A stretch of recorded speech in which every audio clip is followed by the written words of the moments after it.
Hi guys, welcome back to my channel. My name's Laura and today we are talking all things wedding planning when in lockdown. I really wish there was a catchier title, there's not. And this is actually part 2. If you haven't seen part 1 yet, I'll link it below in the description box. Also, if you haven't seen part 1 yet, what on earth are you doing clicking on part 2?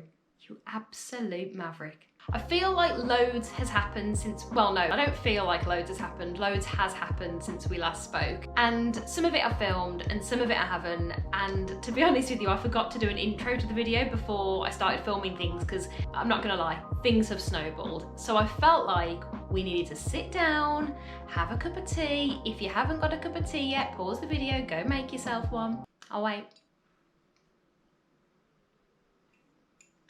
Okay, welcome back. So I felt like we had to sit down, have a cup of tea and have a chat, and I could kind of catch you up on everything that's been happening because it's a lot. So I know that the last time we spoke, I was sat in this very spot and it was a couple of days before the government made that big Sunday announcement where there was going to be kind of a time frame on when lockdown may be lifted and how things would progress. And we were hoping, rather optimistically, that it would give us August brides some clarity on whether or not our weddings would go ahead. I'm not about to get all political, but what I will say is it did not give us any clarity on whether an August wedding would go ahead. What that made me realise was that whether or not our wedding goes ahead in August, it's going to be a last minute decision. It's going to be something that we may not know until July, and our wedding was right at the start of August. And so it really got me down. And now all along I was really positive about it going ahead, and to be honest with you, even if it didn't go ahead, I am aware that it's not the worst thing in the world. So I didn't find it difficult to stay positive. But after that announcement, I'm not gonna lie, I got really down. I had 2 days after the Sunday announcement where I just felt really like, what's the point in planning? I can't explain it. I felt really down. I was snappy. I wasn't very pleasant to be around, just ask Chris. I think the thing was I'd built myself so much up to that point thinking on that Sunday, when that announcement's made, I'll know more. It may not be loads more, but I'll know more. And actually I felt like it actually made things less certain because they were saying that at the very earliest, the UK will be back to normal in terms of all businesses being open. So even things like hairdressers on the 4th of July. That's pretty much exactly a month until our wedding.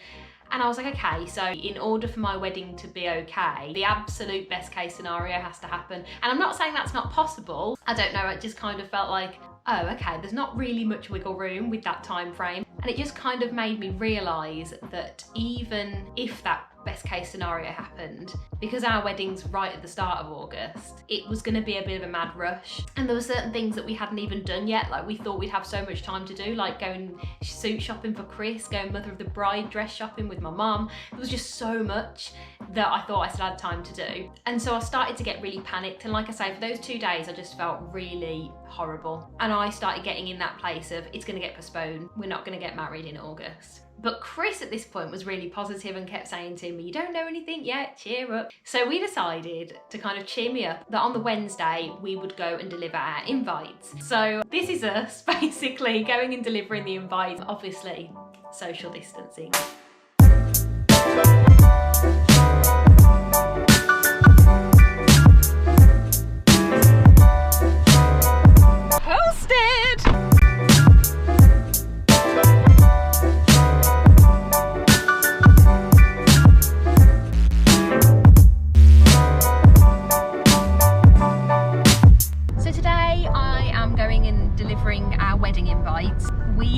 Thought we'll see all these people before the wedding, so let's just write their names on it rather than writing their full addresses. Didn't consider that there'd be a lockdown. So we have decided now that the restrictions have been eased a little bit, we would take a road trip of the whole of the Midlands and go and deliver them. Obviously still social distancing. We will be 2 meters apart at all times. We're doing it the social distancing way, but we've got to get people's invites out to them because if our wedding does go ahead when it's meant to go ahead, people aren't going to turn up because no one's got an invite at the moment. We've got all of the invites. I've just posted some actually. I've just posted for the people who don't live anywhere near us. That's why there's hardly any in there. Also, we have no friends. Jokes, we're having just quite a small wedding. So these are the ones that we've got left to deliver. So that's what we're doing today.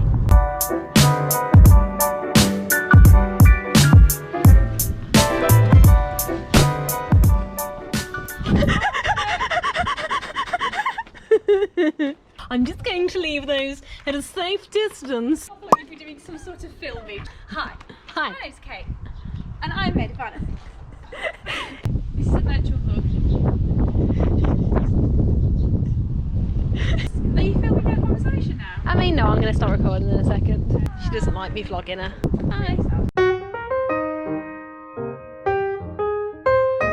Kate is very determined that coronavirus will not affect anything ever. Hey, mate. I'll still get my end on the 27th of June, Kate. We're just looking here, Francis. Kate, don't stress about it. You might stress to get something in before the wedding, and then the wedding isn't till next year, so don't stress. My plan B sounds excellent, so I would really like plan B would be something before the wedding that also allows people to socially distance themselves from each other, but would still be, it's not what I wanted. Hi Meg, you okay? Hi Sylvia, you okay? Yeah, good, thank you. Are you? Good. Don't use that. Don't put that in. Don't use that. If you crop this, you're just going to have me going, don't use that, no, don't use that, no, cut that. Sad to not hug you and kiss you. See you when Boris tells me I can. Yeah. Love you.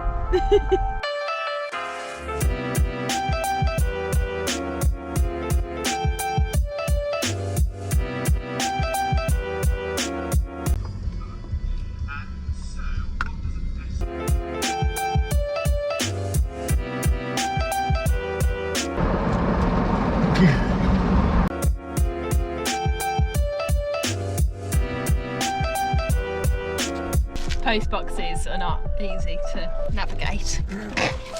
They're not.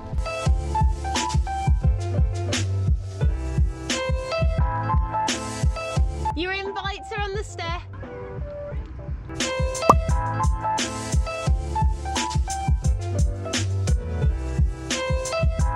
So we delivered all of our invites now, so that's just one thing off my mind. So even if the wedding doesn't go ahead on the date that we'd originally planned for it to go ahead on, then at least everyone knows the details, and if we just have to change the date, then we just have to change the date. Invites. Check! Are you happy that we just delivered all our wedding invites? Yeah, but they've all got the wrong date on. You don't know that. I do. No, you don't. It's getting postponed. You negative Nigel, you were positive before. What happened to you? So the weird thing that happened when we were delivering the invites was that we kind of got a glimpse of how our guests were feeling, because there were certain guests that we haven't really spoken to that much since lockdown. So we knew how kind of our closest friends and family felt, but extended family and things like that, we hadn't really touched base with them. So as we were seeing them, it was clear that they were surprised that the wedding was going ahead, or had been worried that the wedding wasn't going to go ahead. And I think I had realised before we went that was going to be the case, but I don't think that Chris had really considered it, and I think that Chris was kind of thinking in terms of, if the government allows it, it's going ahead. He hadn't thought, okay, well, if it does go ahead because the government allow it, how are our guests going to feel? Are they all going to still feel comfortable? And so on the way home from delivering the invites, Chris then started to say, the wedding's not going ahead, is it? And so as we were driving back, we had quite serious conversations about what we should do. One of our best friends, Jen, when we were chatting on her driveway, she said, you guys are one of the most colourful couples that we know, and we would hate to think that your wedding would be a case of, oh well, we did the best we could, rather than being all the things that you'd planned. And I realised that actually the wedding that I was planning for August was very much well, we'll do the best we can, because I was just in such a hurry to marry Chris, and I am in a hurry to marry Chris because I love him. But then as we were driving home, we kind of got chatting about it, and we realised, well, what is the hurry? We know that we love each other, we know that we're committed to each other, we own a home together. If we have to wait a little while longer, would that actually be the worst thing? So over the next few days, we chatted loads about it. Every day when we woke up, it was like, how are you feeling about it today? What do you reckon we should do? And so obviously we spoke to our friends and we spoke to our families, and we pretty much had come to the decision that we wanted to postpone the wedding. And so I thought that I would phone my mum and dad, have a video call with them and kind of break the news to them and see what their reaction was. Because my dad has sort of all along been really against us postponing, and he's been like, it'll blow over, it'll be fine, it's all gonna be all right, you know, classic dad. And so this was the day that I had the video call with my mum and dad. Hello. Okay, so me and Chris have been talking and we're thinking of postponing the wedding. Okay, thought it warranted a bit more of a reaction, but never mind. What do you want to say? I thought you were going to shout at me. Why? Don't know, because I don't think Dad wants me to. No? My view is that make that your plan B and make your decision as late as you can about the wedding you've got now. Yeah.